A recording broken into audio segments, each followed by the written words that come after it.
human need to explore is deep within all of us.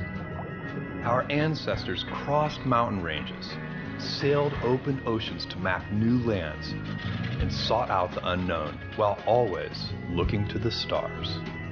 We're curious, and now we're at a place where we can pioneer new horizons. Because Earth, this blue planet and all its beauty, is just our starting place. It's time. T-minus 10, 9, 8, 7, 6, 5, 4, command start, 2, 1. And lift off.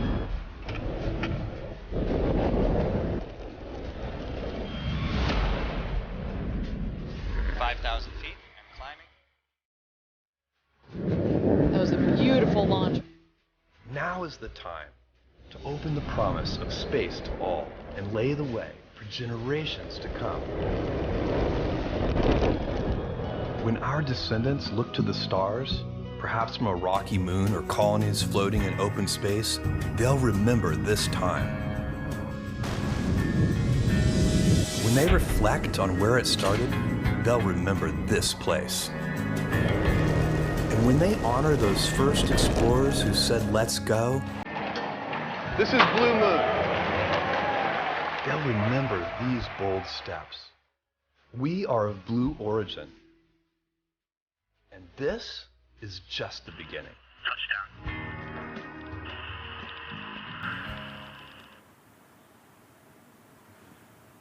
Hello, everyone, and welcome to today's live webcast of New Shepard's 14th flight to space from Blue Origin's Launch Site 1 in West Texas.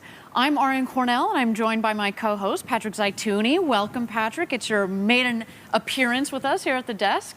Thank you very much, Ariane. Hello, everyone. I'm very, very excited to be here and to guide you through the launch with Ariane. All right, well, welcome. As you can see, Patrick and I are in our Kent, Washington headquarters in front of our New Shepard crew capsule mock-up. A perfect location to be hosting today's launch, as it's all about the upgrades for the astronaut experience that will be flying to space today. Now, before we get started, do want to say a special hello to all of Team Blue out there watching and supporting the launch. Hey, team. And before we get into the details of the launch, we do also want to start with the fact that today safety is paramount. Patrick and I are here. We've got this divider here, as you can see, and everyone on the mission is following strict guidelines to mitigate any COVID-19 risks. And down in West Texas, we have essential crew only for the mission. That's right. Safety is always our top mission priority. So let's get into today's launch. This is very exciting as we now have 2 vehicles in operation, one of which is going to be dedicated to flying payload flights, and that one has flown 7 consecutive successful missions. Very nice. And now we have this new vehicle today that's going to be taking its first flight, and this one will be used for astronaut missions. That's awesome. And as we get closer to flying humans, we of course have been building a history of successful missions proving out the safety of the New Shepard vehicle. And now that we're even closer, we're testing out features geared towards the experience for the astronauts inside the capsule. So why don't we take you through some of those features? Here you have our beautiful crew capsule. Today in the capsule, we will have the 6 seats installed. In one of them will be Mannequin Skywalker. He's going up for another flight this morning. And we have speakers now installed in the cabin with a microphone and a push-to-talk button so each astronaut can talk to mission control. We're flying the crew alert system. It's a panel at each seat with lights and sounds that give the astronauts alerts and important safety messages. Also, there is lining on the wall that you can see, which is nice and soft. So not only when you're floating around weightlessly, of course, but it's also designed to help suppress engine and other ambient noises inside the cabin. There are also environmental systems, including a cooling system and a humidity control to regulate temperatures and also prevent capsule windows from fogging during the flight. as well as we've got a carbon dioxide scrubbing system today. Yeah, and Ariane, we should mention one awesome new addition to this first flight here. As we ascend and launch, about 16 seconds into the flight, we're going to start rotating the booster and the capsule at about 2 to 3 degrees per second, and that's going to rotate the whole stack, once every 2 to 3 minutes. Now, what that's going to do is for all the astronauts in the capsule, and Mannequin Skywalker in this case, they're going to be able to get a 360-degree view out of those gorgeous windows, over that West Texas valley and that, curved horizon of the Earth. So it's going to be little things like that that are going to make a huge difference for the astronaut experience. Wonderful. So I want to thank our engineers for designing this into the flight profile so that every astronaut is going to get that great view. So great job, team. Now, let's check in on New Shepard as she gets ready for her 14th flight to space.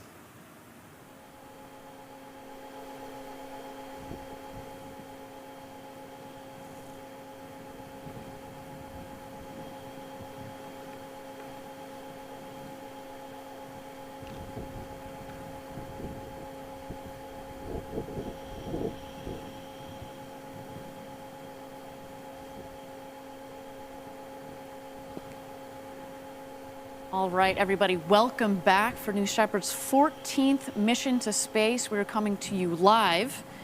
Now, Patrick, we've talked quite a bit about the fact that New Shepard isn't only for tourism, but also for research. And when we fly humans soon, scientists will be able to fly with their research.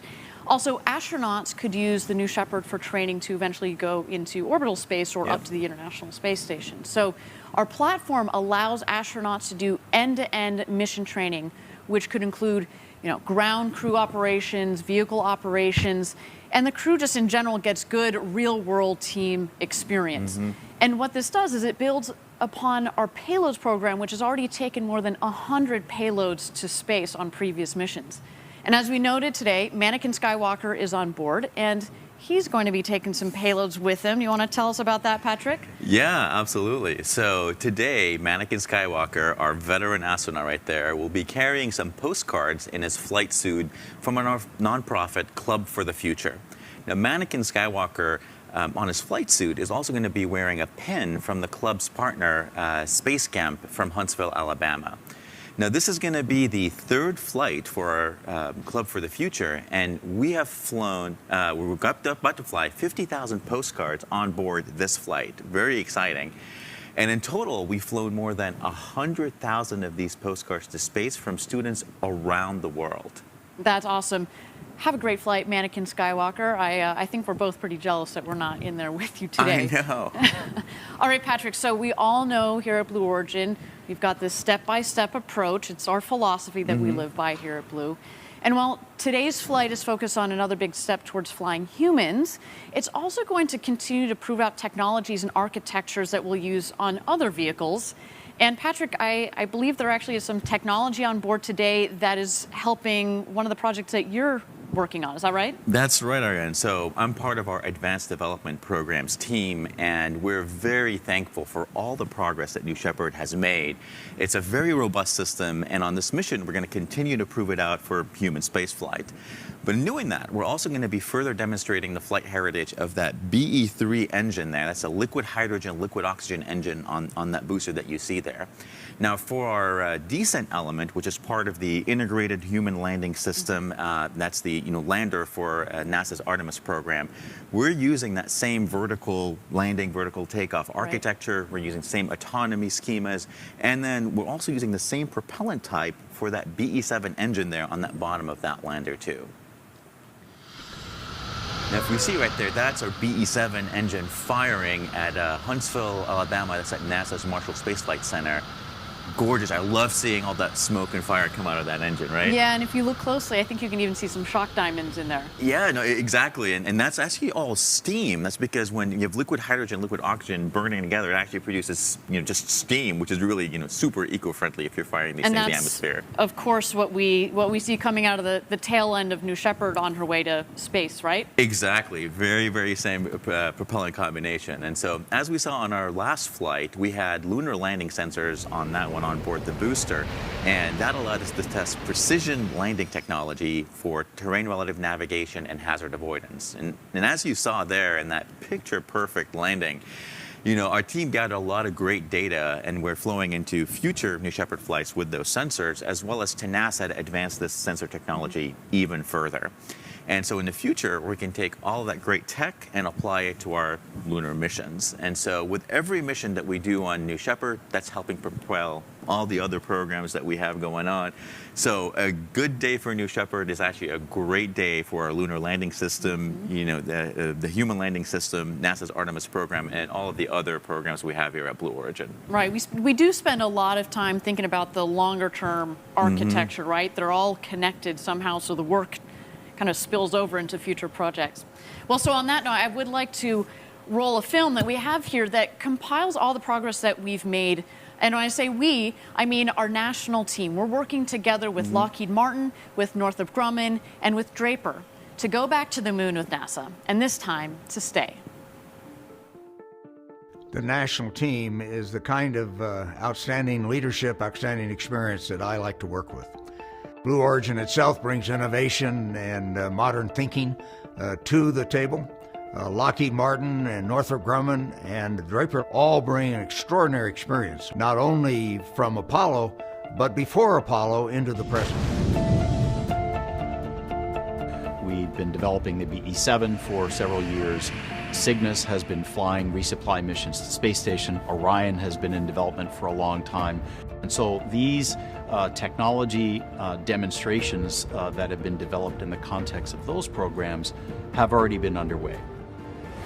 It's amazing to think that we're only 6 months into this program, and the number of tests we've done on this program compared to anything I've ever worked on before is just mind-boggling. In the base period, we've conducted a campaign of 25 specific risk reduction tests in 8 technology areas that are fundamental to returning humans to the surface of the moon. We've taken our sensors and flown them on the New Shepard vehicle right to the edge of space as they execute a profile that's going to match the speeds and the altitudes that our actual sensors will see as we go down to the moon. The BE-7 testing is happening out at the East Test area at Marshall, a place I know very well. Huntsville and Marshall in particular has a lot of capability in helping teams be successful. We're using actual LiDAR sensors to test out docking with already existing software. We have a full-scale model of our vehicle down at the Johnson Space Center, where the crew is able to come and interact with that vehicle, test it out, kick the tires. We must have a future for our grandchildren and their grandchildren. We were given a gift, this nearby body called the moon. And it's this generation's job to build that road to space so that the future generations can unleash their creativity. None of this is easy, all of it is hard. Big things start small.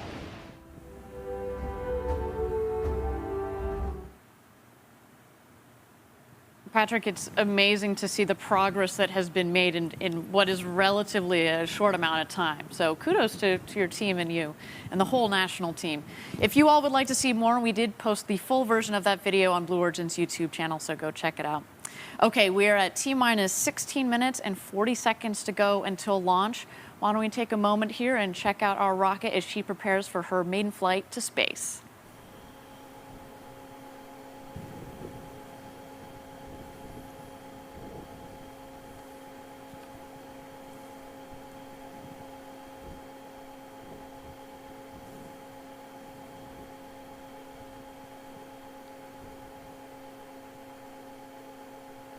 And welcome back, everybody, to our live webcast of New Shepard's 14th flight to space for the system, the first for this rocket. We are certainly looking forward to seeing this launch this morning. But before we get there, let's talk about the incredible work that we're doing down in Huntsville, Alabama. Now, Huntsville is where we've been developing our BE-7 engines and where our lunar program office is based. Huntsville also was the home of the Saturn rocket, which took Apollo astronauts all the way to the moon and back. So it's fitting that it's also the place where we've decided to put our lunar program office. We've been growing our presence in Huntsville, and it's also the home to our high-rate engine factory, which just less than a year after it's been open has 145 people in it. Our very own Jackie Cortez was in Huntsville recently and filmed a short tour of the factory, so why don't we take a look? Here we are inside Blue Origin Huntsville. There is a lot happening here at our full-rate engine production facility. Blue Origin is developing both the BE4 engine and the BE3U here in Huntsville. And it's also home to Blue Origin's Lunar Program Office. This is the BE4 engine. It is 550,000 pounds of thrust, and it is built right here in Huntsville, Alabama. BE4 is powering both Blue Origin's New Glenn rocket and United Launch Alliance's Vulcan booster. Welcome to what we call the high bay. It takes a lot to make the BE4 and the BE3U engines. A lot of cutting edge technology, top-notch machining, and we're going to see a lot of that here today. So what we have here is one of our laser welding machines, and laser welding is a critical process for both BE4 and BE3U. BE4 is a regeneratively cooled engine, and so these channels are really important to flow that cool liquid through. Inspection is a really important part of the engine production process, and so let's go ahead and take a look in the dye penetrant lab. Dye penetrant is a surface inspection. We'll look at the preforms and the weldments, and we'll look for cracks and any defects that might be in there. Another inspection technique is X-ray.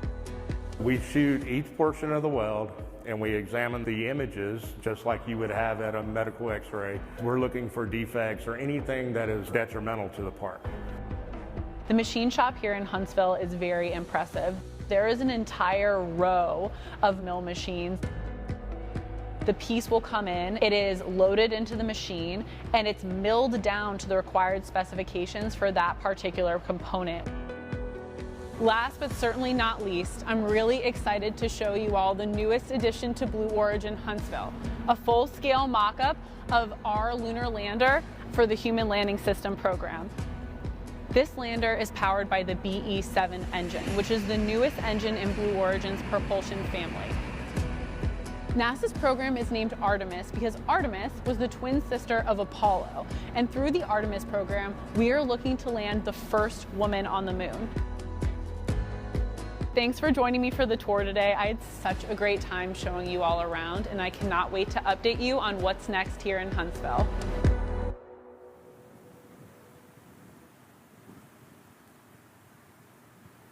As mentioned, Patrick, we just opened that factory less than a year ago in February, and it's amazing to see just how fast that factory is coming to life with all the machinery. It's also very cool that our lunar program is down there in Huntsville, given the rich space history that's in the area. That's right, from chariots for Apollo to landers for Artemis. Right. It's, while we're on the topic of all this great work Huntsville doing, I'm excited to talk about something I'm especially geeky about, and that's Space Camp, which is also in Huntsville. Me too. Quite geeky. So I've always wanted to go there as a kid. I haven't gotten to go. And as we mentioned, our Blue Origin's nonprofit Club for the Future is a partner of Space Camp, and they've been working together on various, STEM programs. They've also gotten hundreds of their Space Camp trainees to actually, make these postcards, which can be flying to space today on that New Shepard capsule. Right. So our intrepid field correspondent, Caitlin Dietrich, was on the scene in Huntsville recently, and she got to go on a great tour that she didn't tell us about. I don't know how we missed this memo. I think there are going to be conversations about this. Exactly. So we're all super jealous of Caitlin. Let's see what she got to do while she was over there. Hey everyone, we're at Space Camp in Huntsville, Alabama. We're really excited today to talk about our partnership and Club for the Future and get a little tour of Space Camp and pretend to be an astronaut for a day. All right, well, let's get started.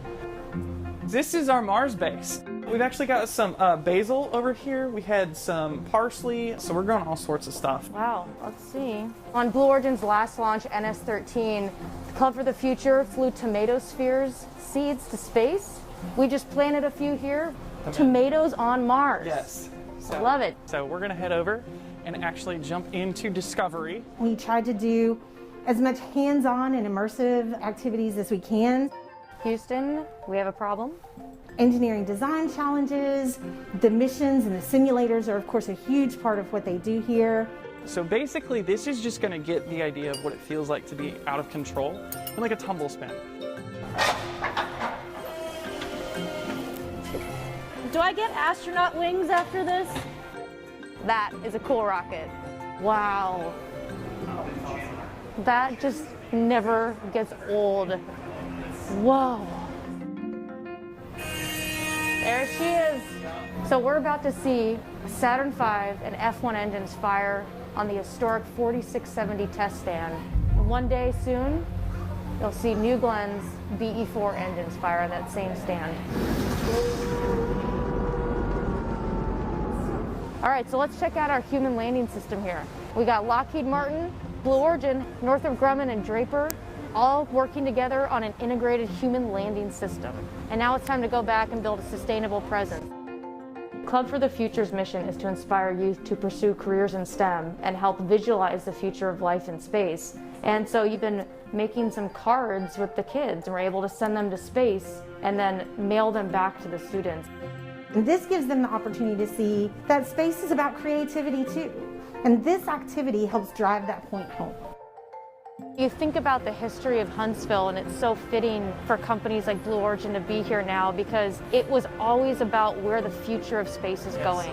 There's so many opportunities in the world of spaceflight that these students go, I can do that? Yeah, the work you're doing here to inspire the future generations to pursue STEM, pursue space, I just can't imagine that, Space Camp won't be a big part of our history for many reasons. Just wanted to give this to you. Let me pin you here. I love it. All right, it's official.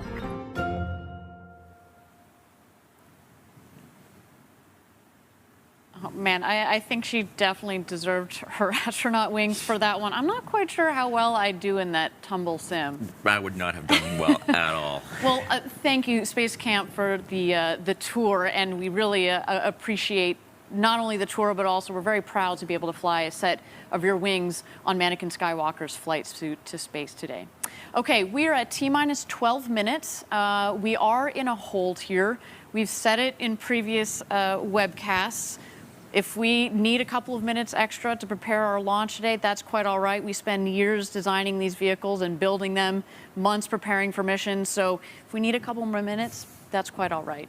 But while we have a couple minutes here, why don't we talk about kind of the broader mission that we all in the space sector are a part of, and that's inspiring the next generation. Maybe to go into space, but definitely to go into other STEM areas. So we actually have some questions about space, I believe, from some school students. So why don't we check out one of those questions? Hello, Blue Origin. My name is Alexander Mather from Fairfax County, Virginia. When I first arrived at Space Camp, I had no idea that my life would forever change. I learned that the opportunities in space are as vast as space itself. One of Blue Origin's most well-known creations is the New Shepard, a reusable space rocket. So, how do you make a rocket reusable? I understand the concept, but the way the system works is far beyond me. Help us understand how Blue Origin built the New Shepard reusable launch vehicle. Great question, Alex. Now, at the center of any rocket, but certainly at the center of New Shepard's reusable rocket, is the engine. And that is absolutely critical to reusability. Because what that engine allows us to do is take off like a regular rocket, but because it's throttleable, we can pull back on the throttle. That allows for a nice soft landing of the rocket, which means A, that we get the rocket back, and B, that it comes back nice and gently so that the refurbishment on the rocket is rather minimal. So that is critical. That's kind of the secret sauce, if you will, to our reusable rocket, is that incredible BE3 engine. Again, great question, Alex. Okay, we're at T-minus 12 minutes. Again, we are still in a hold here, and while we've got a little bit of time, why don't we check out New Shepard as she gets ready for her flight today.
Welcome back, everybody, to New Shepard's 14th mission to space.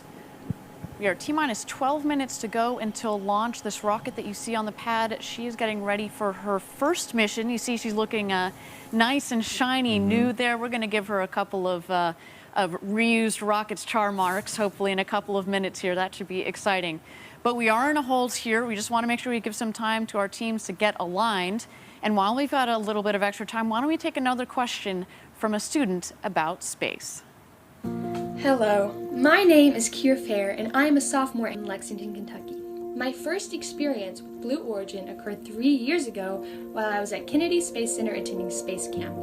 I had no idea that so many companies outside of NASA were involved in space and planet exploration. So the question I have is, what do you hope to gain from establishing human habitats on the moon? Thanks, Kira. Great question. So our vision at Blue Origin is millions of people living and working in space to benefit Earth. And you're right, one of the next steps that we have on our agenda, if you will, is to go to the moon, and this time to stay. And why is that important? Whether you're living on a space station that's orbiting the Earth, or you're living on some sort of body out there in space, we need to understand what it takes to live long term in this difficult environment. And so by going to the moon, it's the nearest body where we can go there, establish a base, figure out how we can live and work in space, because it's not easy when you're out there and you don't have any atmosphere and it's cold and you need to figure out how to transport oxygen and water and all those sorts of critical elements that we as humans need to live and work in space. So good question. Thanks, Kira. All right, why don't we throw it back to the rocket and wait here as New Shepard gets ready for her 14th mission to space and this rocket's maiden launch to space and back.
All right, everybody, welcome back to New Shepard's 14th mission to space. We're at T-minus 12 minutes to go until launch.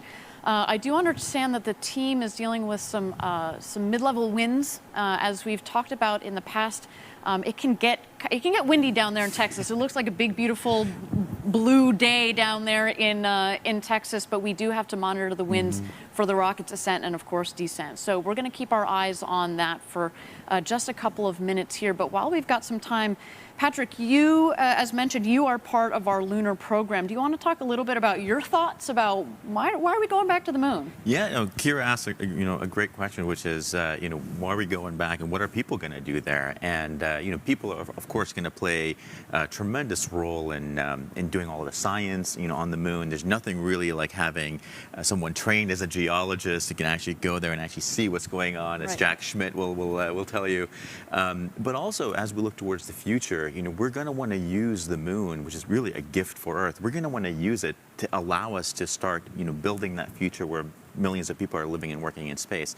And what it means is we're going to learn how to use all of the local resources there. So the lunar regolith, the water ice that's there, and many other things we probably haven't even discovered yet. And so we need people there to help, build all that infrastructure and then slowly start to come back off the surface of the moon and start building all of these great things that we want to have, in space, all over between, the Earth and the moon. Right, right. I mean, sure, we went there 50 years ago, but there's so much more to learn. That's right. And especially as technologies have evolved over the last 5 decades, there's so much more that we can learn. So it's critical that we go back. And as we said, this time to stay. Yeah, and by the way, we've actually never sent people down to the South Pole. So that's an entirely different part of the moon that is extremely special, that we've never been there. And I can, we get so excited about all the great things we're going to, discover there, all the awesome surprises we're going to have. Yeah, that will be a very, very good day. Mm-hmm. Okay, well, we're at T-minus 12 minutes. As mentioned, we are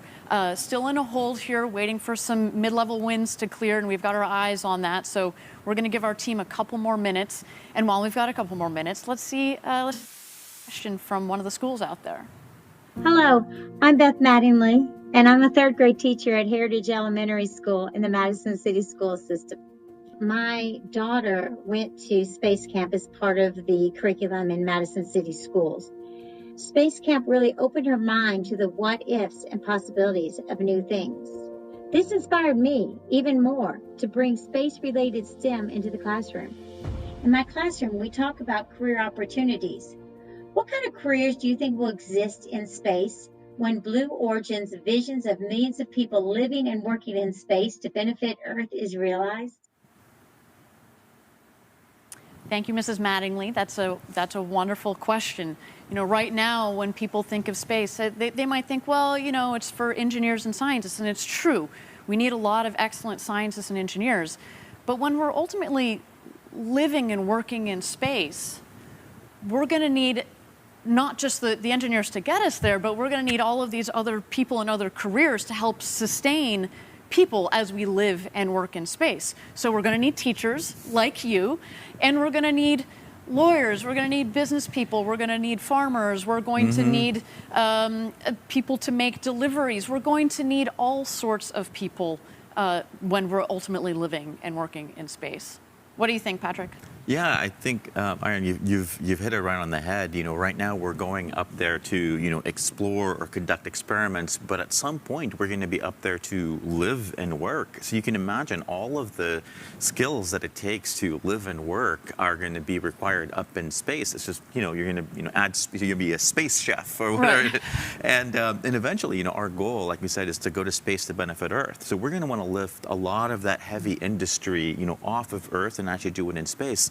So I imagine, a world in which we're going to have folks up there, working on all of the, really heavy industry, whether it be, generating power or building really highly complex machines.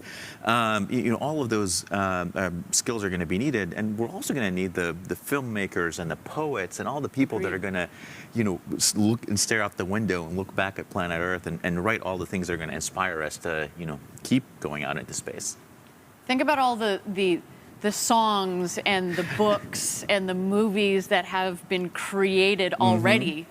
And that's just with, 500 people or so that have ever been to space. Yep. Can you imagine once We've got millions of people living and working in space, the type of inspiration that they're going to have. I can't wait to see what is in store for us. So thank you, Mrs. Mattingly. What a wonderful question. I appreciate it. Okay, we are at T-minus 12 minutes. Again, we continue to be in a hold here. Let's check out New Shepard on the pad as she gets ready for her 14th mission to space and this rocket's maiden flight.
All right, thank you everybody for joining us for our 14th New Shepard launch to space. We are at T-minus 11 minutes and 30 seconds to go until launch. I understand we have just cleared the hold. Our team is ready to go, so thank you so much for your patience. Let's get ready to launch this rocket. I'm super stoked that we're going forward. Okay. We just had a couple of wonderful questions from schools around the country here, and I want to also send some shout outs to some other schools around the country, those that have sent some postcards that are flying on New Shepard today. So we've got Pinnacle Peak Preparatory in Arizona. I want to send a special hello to a star student there. Hi, Abby. In Florida, near our New Glen Rocket Factory, a special thank you to Grove Park Elementary, Andrew Robinson Elementary, and more. And Patrick, these postcards are coming from all around the world. We've got 13 countries so far. And fun fact, today's flight officially completes the 7th out of 7 continents. We have one postmark from a British research station in Antarctica. Isn't that cool? That's quite awesome. Literally. Or cool. Literally, cool. Very cool. If you want to send your postcard to space on New Shepard, visit the club's website for directions. Now, why don't we take a quick breather here and check out New Shepard while she gets ready for her flight.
All right, that is a live look at New Shepard about to make her final preparations to go to space and back. Patrick, while we have another moment here, why don't you take us through a profile of the flight today? Yeah, that sounds great, Ariane. So many of our viewers, I think, are going to recognize this. We've done this again and again as we keep practicing and maturing our suborbital system. So we're going to start out by launching both the booster and the capsule, off of our launch pad. We're going to shoot up quite quickly, and at about 2.5 minutes after launch, we're going to shut down that main engine on the booster. Shortly thereafter, we're going to separate the capsule and the booster. They're going to obviously keep ascending up because of all the speed we've actually been able to impart on them.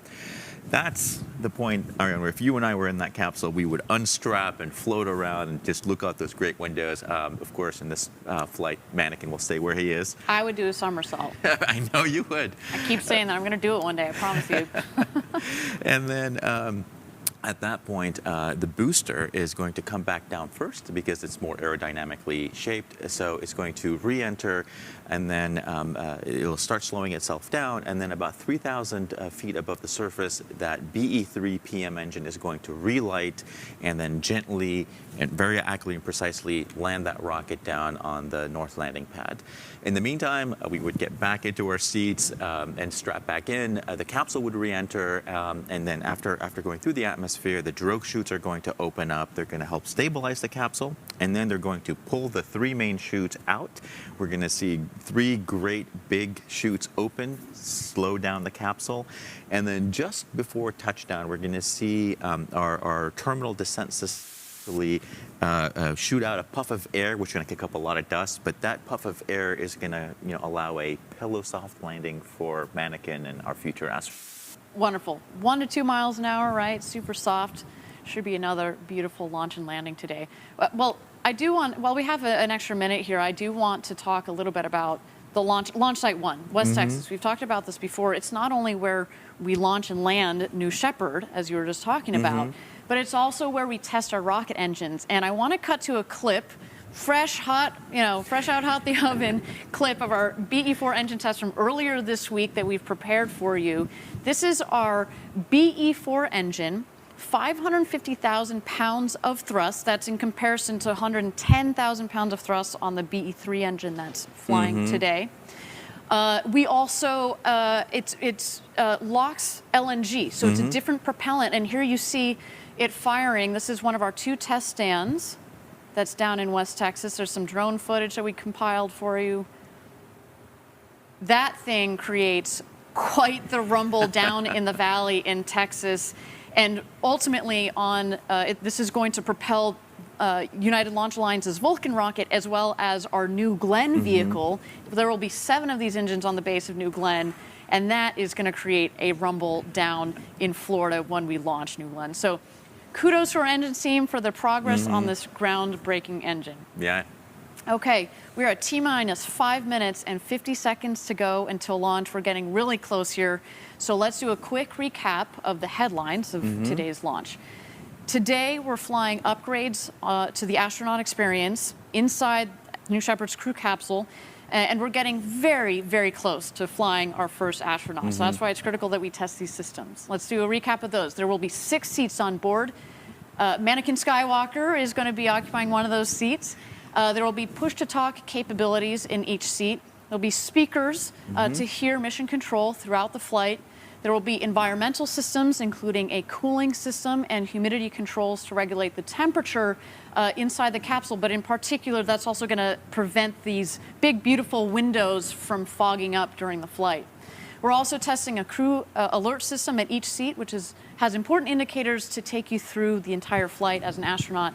And last but not least, you've seen in there the white acoustic paneling in there. That's to dampen any engine noises or any sorts of other ambient noises.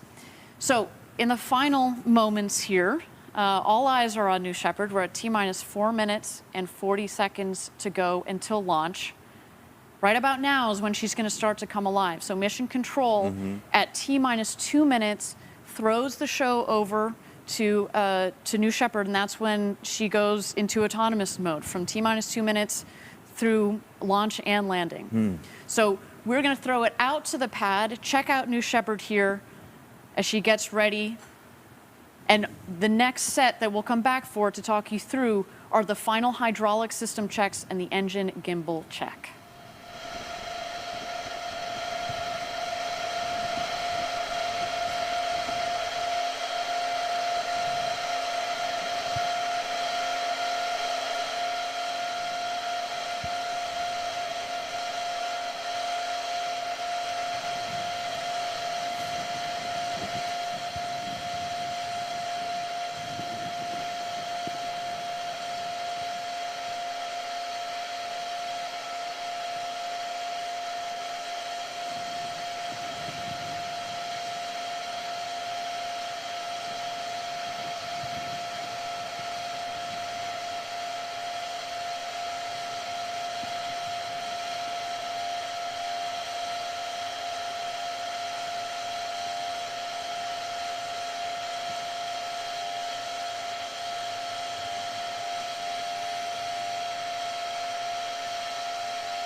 All right, everybody, welcome back for New Shepard's 14th mission to space. You see the gantry retracting there. We are getting ready for a launch, Patrick. This is when it gets really exciting. All right, we have thrown the show over to the rocket. She is in autonomous mode right now. We're waiting to see the final hydraulic system checks and engine gimbal check.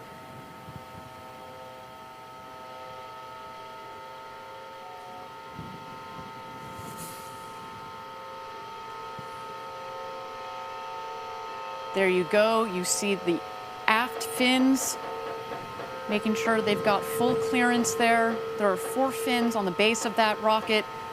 We want to check these aerodynamic surfaces and systems before flight. This is just exactly what a pilot does on an aircraft.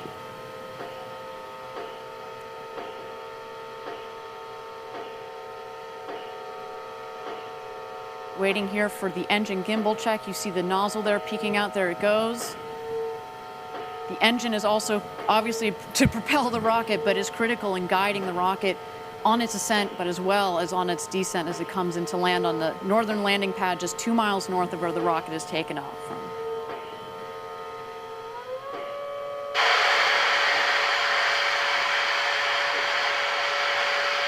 All right, and that takes us to launch. Lieutenant Control, here we go, New Shepard. Have a great flight, Mannequin Skywalker. Enjoy that shiny new capsule, and we'll see you back home soon at Launch Site 1.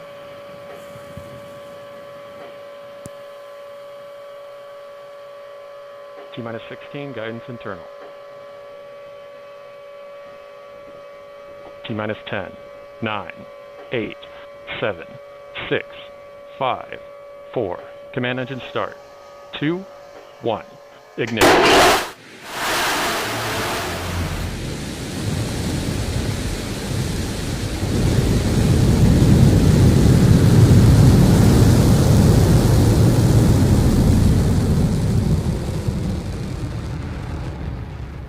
Oh yeah, look at her go. Mission Control has confirmed New Shepard has cleared the tower on her way to space from Launch Site 1 in the West Texas desert with Mannequin Skywalker on board.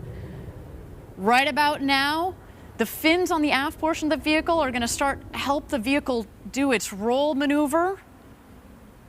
The booster is going to be rolling at about 2 to 3 degrees per second, which equates to a full rotation of the vehicle every 2 to 3 minutes. This, of course, is to give the astronauts a 360-degree view during the flight. All right, coming up here on Max Q, maximum dynamic pressure on the rocket is the toughest portion of the flight for the rocket. And we've confirmed Max Q. Excellent.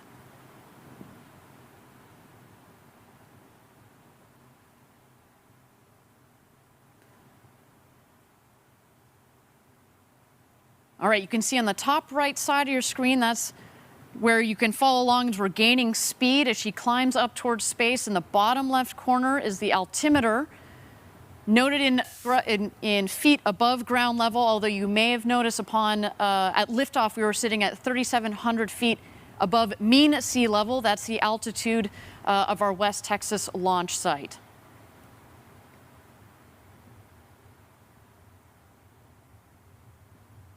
Now, Mannequin Skywalker in there, starting to feel those Gs, around 3.5 Gs on the way up to space. It's very similar to a roller coaster, but in that horizontal position of the seats, definitely is a much more comfortable ride.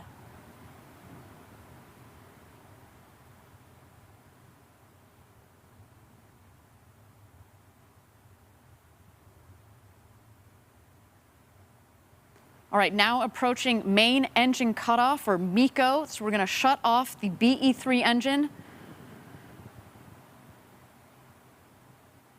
MECO is confirmed. Now you'll notice that the booster and the capsule are continuing as their combined ascent to space. As you watch the altitude continue to speed is dropping, of course, as it no longer has the propulsion from the BE-3 engine.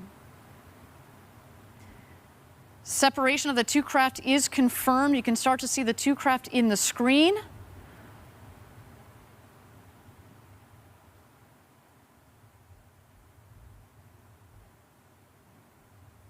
Thank you again, everybody, for joining us live for New Shepard's 14th mission to space, the maiden launch for this rocket. So far, everything appears to be nominal. The two craft have separated. Right about now is when, if you were an astronaut in there, that's when you'd be able to float around, gaze out of those huge, gorgeous windows, maybe even do a somersault or two. I know I would certainly do that. And as we've noted in previous flights, if you follow along on the speed on the top right corner, as soon as that speed hits 0, that's when you know that the rocket and the capsule have hit its apogee point, the highest point in the flight of the rocket.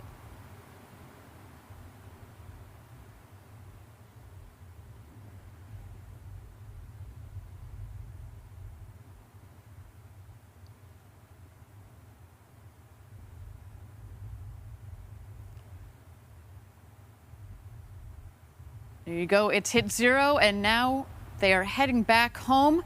We should have an unofficial apogee altitude coming up here shortly. But we have gone well over 100 kilometers, the Kármán line, the official line of space, and there it is, 350,827 feet above, I believe, mean sea level, so that is excellent. A great flight. Well over the Kármán line. Mannequin Skywalker is an astronaut once again. Now the capsule should be continuing to do its slow spin. Everybody gets a window seat in the capsule of New Shepard, but now we're making sure everybody gets the perfect view.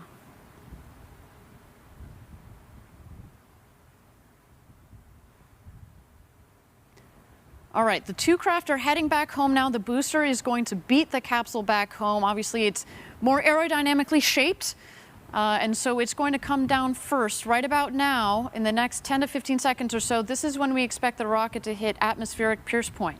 That means that's when it's coming back in, and it's back home from space, and it has enough air pressure upon which it can use its aerodynamic surfaces to push, and that will help guide the rocket back to its landing pad, again, 2 miles north of where it's taken off from. We have confirmation that the wedge fins have been deployed. Those fins are at the forward section, the top section of the rocket. They're housed in the ring fin. They also help provide stability for the rocket as it comes into land.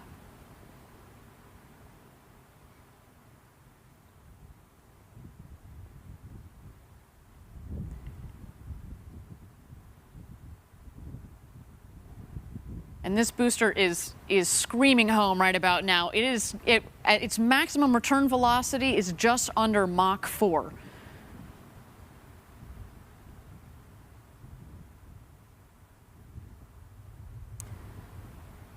So we're looking now for the drag brakes to deploy. As soon as those deploy, you'll see the speed come down very rapidly. You're starting to see that in the top right corner there. And then in quick succession, we're going to get the BE-3 engine to restart. The landing gear will deploy, and then the booster will come in for a nice soft touchdown. There are the drag brakes.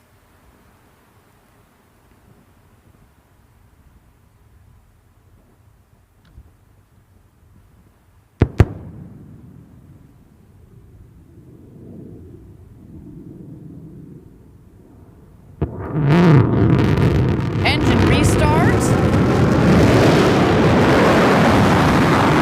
Landing gear deployed.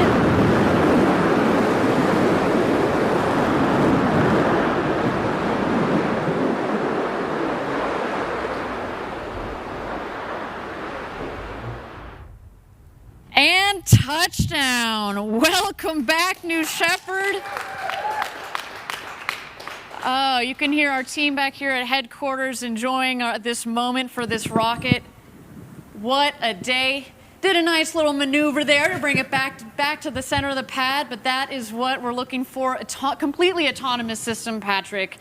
That never gets old. That's the type of stuff that makes live rocket launches and landings so exciting. I know. Every time I see that booster come back, it's just like your heart's in your throat. But it's so exciting to see it actually come back and just perfectly land down there.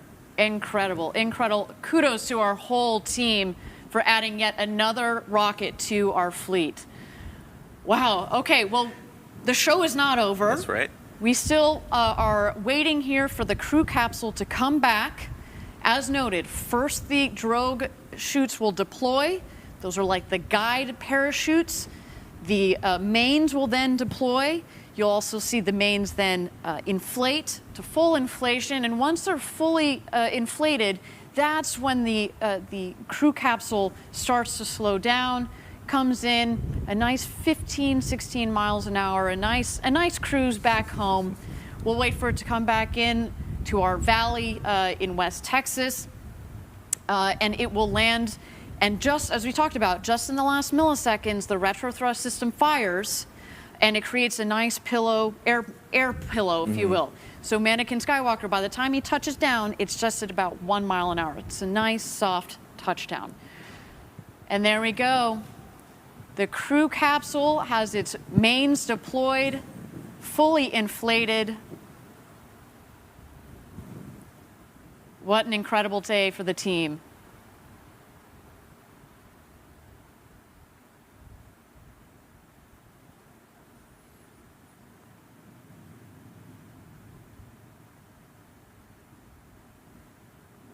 What a beautiful shot. You know, Mannequin Skywalker, I mean, if he had adrenaline, his heart would be thumping pretty hard. What a day. All the way up over the Kármán line and back, coming in for a nice soft cruise back into our West Texas Valley there. Just about 400 feet above ground level, we're waiting for the retro thrust systems to fire. And then a nice soft landing.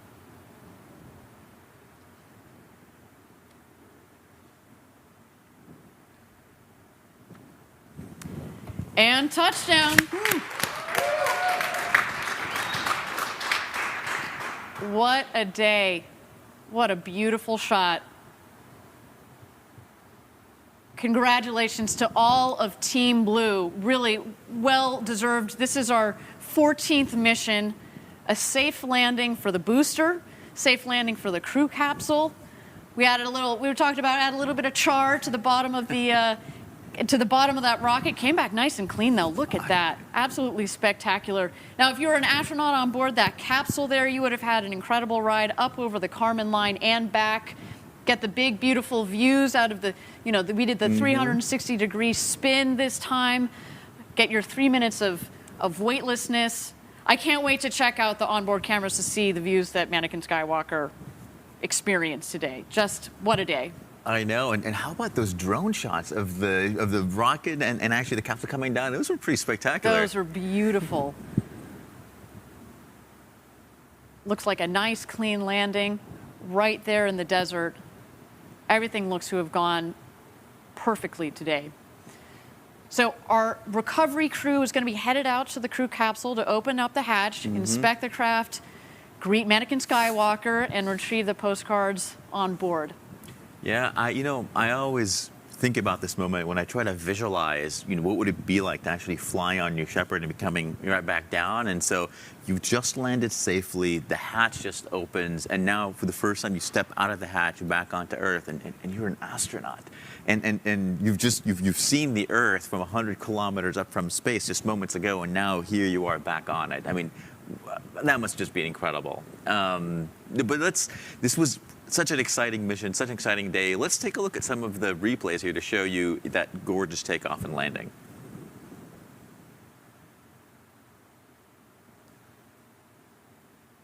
There we go, the BE-3 engine firing. 110,000 pounds of thrust, pushing that rocket and the crew capsule up to space.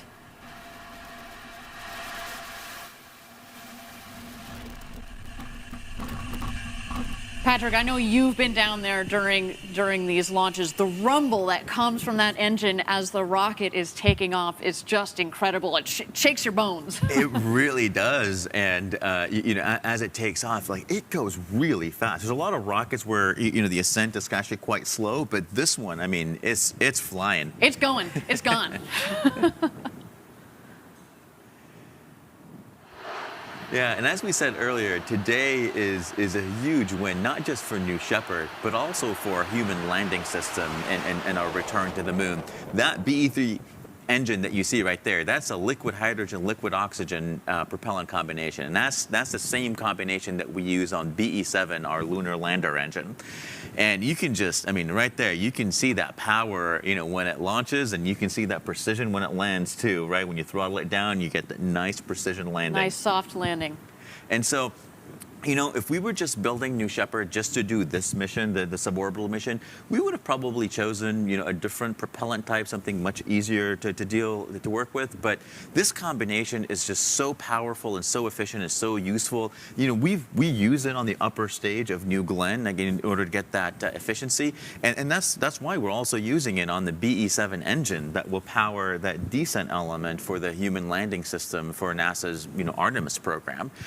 And, you know, as we all know, there's water ice in the South Pole on the moon. So I imagine one day here in a very near future, when we have built out our South Pole infrastructure on the moon, we're going to be able to use that water, break it down to liquid hydrogen, liquid oxygen, refuel our lander and use it again and again. I mean, that's going to go such a long way to make our sustainable presence on the moon. Absolutely. I can't wait to see the lunar lander and then the lunar lander with humans on board, right? Every program here at Blue Origin has been designed for human spaceflight from the very beginning.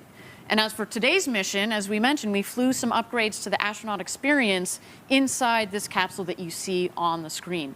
So we're getting really close to flying humans. We're getting there. And as we watch the recovery team, why don't we run through some of the upgrades that we had on board today? So the capsule that you see there were 6 flight seats on board. Mannequin Skywalker, of course, was in one of them. The speakers in the cabin have a microphone now and a push-to-talk button at each seat so the astronauts can talk to mission control on the ground at all times. We flew the crew alert system, which has a panel on each seat with lights and sounds that convey important safety messages. The wall linings in the capsule help suppress engine and ambient noise for comfortable acoustics inside the cabin. Also, environmental systems, including a cooling system and humidity controls to regulate temperatures and prevent the capsule windows from fogging up during flight. Of course, when you're up there, you want to see that gorgeous view. So some really exciting stuff. You see there on your screen there, that's our recovery team that has made it out to the capsule. As we mentioned, they're going to open up the hatch, greet Mannequin Skywalker back, and then get those postcards because we want to stamp them flown to space and send them out to all the kids. So before we close out here, I do hear that we have the statistics from today's mission. Why don't we take a look? These, of course, are unofficial statistics. We will release the official statistics after the webcast.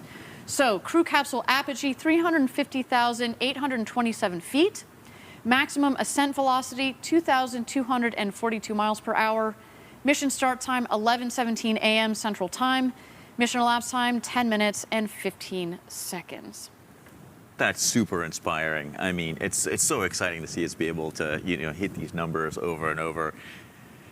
And, you know, if you were inspired, just like we were super inspired by what you saw here today, and want to come help us, you know, build that road to space, you know, we're hiring across all of our locations in the United States. We're hiring for New Shepard, for New Glenn, for engines, and of course for advanced development programs for our human landing system. So I encourage everybody to go onto our website and actually go check those listings out. Come join the get team. A job. Yeah, come join the team. Help us build the roads to space. And of course, you can also commemorate today's launch. You can pick up one of these really cool official New Shepard 14 mission patches and other gear at our shop by going to shop.blueorigin.com. Look at that cool mission patch right there, man. I want to add that to my collection. Yeah, I was going to say, don't you have all of them? I do, all of them. That is really, really cool. Well, I know that there are a lot of folks that want to get their hands on them, so again, please go to that website. All right, that is all from here. I want to thank everybody for tuning in for New Shepard's 14th flight to space. The success of this flight puts us one really big step closer to flying astronauts. And Patrick, there's going to be a lot of fun ahead in 2021. Awesome. All right, guys, stay in touch with us. And in the interim, stay safe out there. And as always, Gradatum Ferociter.